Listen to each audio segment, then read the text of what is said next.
Assalamualaikum warahmatullahi wabarakatuh. Perkenalkan, nama saya Ade Saputra. Saya adalah mahasiswa Ilmu Komunikasi dari Universitas 17 Agustus 1945. Di mata kuliah Media Cultural Studies ini, saya akan membahas tentang analisis framing. Saya mengambil analisis framing model Robert N. Emmons.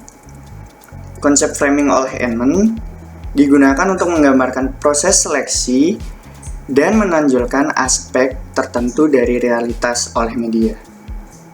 Framing dapat dipandang sebagai penempatan informasi-informasi dalam konteks yang khas, sehingga isu tertentu mendapatkan alokasi yang lebih besar dari isu yang lain.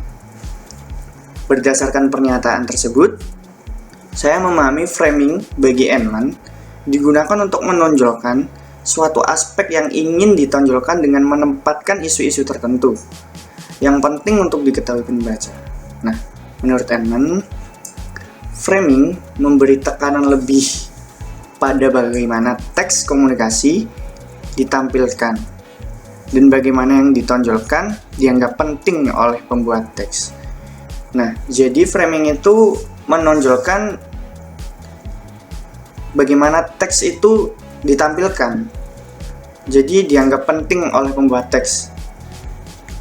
Berdasarkan pengertian tersebut, saya memahami bahwa framing adalah bagaimana media atau jurnalis melaporkan sebuah peristiwa berdasarkan sudut pandang yang ingin ia sampaikan kepada pembacanya atau penikmat dari berita di media tersebut. Nah, di sini saya akan membagikan contoh dari framing media yang terjadi di Indonesia. Mungkin akan sedikit sensitif, tapi saya akan menilai bagaimana sifat netralitas media terhadap pembahasan politik. Nah, saya mengambil contoh netralitas media pada saat pemilu 2019. Nah, pada pemilu 2019, Bawaslu telah melakukan kerjasama dengan KPU atau Komisi Pemilihan Umum, Komisi Penyiaran Indonesia atau KPI, dan Dewan Pers untuk mengawali netralitas dari media. Nah, selama pemilu, media harus bersikap netral. Ini penting ini, karena tidak memihak kepada salah satu peserta pemilu yang memberikan keuntungan kepada peserta pemilu tersebut. Ya, kita tahu sendiri bahwa pemilu harus netral ya, apalagi media. Nah, dipilihnya Erick kian memperpanjang daftar pengusaha atau pemilik media yang ada di kubu Jokowi. Erick adalah pendiri dan pemilik Mahaka Group yang memiliki 4 media daring, 4 media cetak, dan 4 media berbasis broadcasting seperti JEK TV, Gen FM, Harian Republika, Parents Indonesia, dan republika.co.id.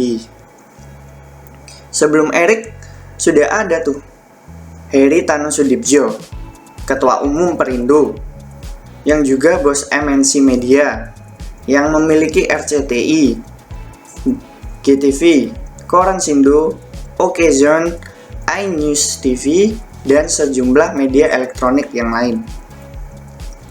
Nah, Ketua Umum Partai Nasdem sekaligus pemimpin media grup Surya Paloh sudah dulu ada di kubu Jokowi. Media Group membahkan Media Indonesia dan Metro TV. Sedangkan dari kubu Prabowo dan Sandiaga hanya bisa mengandalkan kekuatan media sosial untuk mengimbangi pemberitaan media mainstream yang lebih banyak pro Jokowi, yang sudah saya sebutkan tadi ya, contohnya banyak sekali itu. Media-media yang dipimpin Erick Thohir, Surya Paloh, dan Haritanu secara teori tidak akan bisa menjaga netralitas Tentu saja ya, media-media itu akan berpihak kepada kubu Jokowi minimal dengan cara memberitakan hal-hal yang bagus kepada Jokowi dan Ma'ruf. Tidak memberitakan hal-hal buruk tentang Jokowi, serta tidak memberitakan hal-hal bagus dari kubu Prabowo atau kubu pesaingnya ya. Nah, dalam hal ini saya ingin menyinggung perihal konsep netralitas media terkandung dalam etika pemberitaan atau kode etik jurnalistik. Nah, kode etik dan elemen jurnalisme menyatakan pentingnya media mengindahkan keberimbangan atau balance, ketidakberpihakan atau impartiality, keadilan atau kejujuran atau fairness, dan objektivitas. Nah, saya akan membahasnya satu persatu. Yang pertama, keberimbangan. Berimbang dalam menyajikan berita artinya memberikan kesempatan kepada semua pihak untuk memberikan keterangan, penjelasan, klarifikasi, atau menyurahkan sudut pandangnya. Berita yang berimbang menampilkan semua sisi, semua pihak, dan semua pendapat, pro ataupun kontra. Kode etik jurnalistik menyebutkan pasal 1, wartawan Indonesia bersikap independen, menghasilkan berita yang akurat, berimbang, dan tidak beritikat buruk. Pasal yang ketiga, wartawan Indonesia selalu menguji informasi, memberitakan secara berimbang, tidak mencampur adukan fakta dan opini yang menghakimi, serta menerapkan asas praduga tak bersalah. Nah, itu penting ya, nomor 1 itu tadi. Dan saya akan berlanjut ke nomor 2, atau ketidakberpihakan. Ketidakberpihakan adalah media itu harus memberikan tempat yang sama pada pandangan yang berbeda. Media tidak mendikte atau mengarahkan, cukup mengungkapkan fakta apa adanya, dan masyarakatlah yang memberi penilaian. Jadi media tidak berhak gitu memberikan pandangan, dan harus sejajar semuanya informasi yang diberikan, dan hanya masyarakatlah yang berpihak untuk memberi penilaian. Selanjutnya, poin ketiga, keadilan atau fairness. Doktrin keadilan dikeluarkan Komisi Komunikasi Federal atau Federal Communication Commission atau FCC dari Amerika Serikat. Doktrin ini menegaskan media penyiaran radio dan televisi harus menyajikan beragam sudut pandang dalam sebuah isu kontroversial yang penting bagi masyarakat. Poin yang keempat, objektivitas. Apa sih objektivitas itu? Objektif secara bahasa artinya mengenai keadaan yang sebenarnya tanpa dipengaruhi pendapat atau pandangan pribadi. Nah, media harus memberitakan peristiwa apa adanya nih, menyajikan fakta atau data saja tanpa memasukkan opini pribadi dari wartawan. Saya garis bawahi, tanpa memasukkan opini pribadi dari wartawan. Objektivitas pemberitaan dirumuskan dalam prinsip kesesuaian dengan kenyataan, yaitu benar atau akurat. Jadi objektivitas ini kita harus memberitakan peristiwa tanpa campur tangan dari opini pribadi dari jurnalistik atau media itu sendiri. Jadi kita menyampaikan fakta yang terjadi di lapangan tanpa harus membumbui yang berlebihan. Nah, apa sih pentingnya netralitas media? Dalam konsep demokrasi dan politik, media dianggap sebagai kekuatan keempat untuk melengkapi istilah trias politika dan Montesquieu eksekutif atau pemerintah, yudikatif, kejaksaan, kehakiman atau penegakan hukum, dan legislatif, parlemen.